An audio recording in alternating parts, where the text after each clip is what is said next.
5 lakh ton चीनी बरामद करने के चंद हफ्ते बाद ही वफाकी हुकूमत ने खाम चीनी दरामद करने का फैसला कर लिया है। डॉन अखबार के मुताबिक फैसला मुल्क में चीनी की बढ़ती कीमतें कम करने के लिए किया गया। शुगर मिल्स मालिकान ने हुकूमत से वादा किया था कि बरामद की इजाज़त मिलने पर मुल्क में कीमतें 145 से 150 रुपए फी किलो रखी जाएंगी, लेकिन यकुम रमजान से अब तक मुल्क में चीनी की कीमतें 180 रुपए फी किलो तक जा पहुंची हैं। मार्केट तजियाकारों के मुताबिक शुगर मिल्स मालिकान ने चंद हफ्तों बाद भारी मुनाफा कमाया।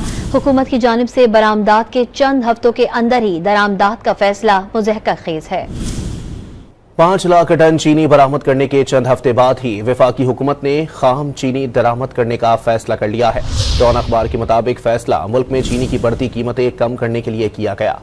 शुगर मिल्स मालिकान ने हुकूमत से वादा किया था कि बरामद की इजाज़त मिलने पर मुल्क में कीमतें 145 से 150 रुपए फी किलो रखी जाएंगी, लेकिन यकुम रमजान से अब तक मुल्क में चीनी की कीमतें 180 रुपए फी किलो तक जा पहुंची हैं। मार्केट तजियाकारों के मुताबिक शुगर मिल्स मालिकान ने चंद हफ्तों बाद भारी मुनाफा कमाया।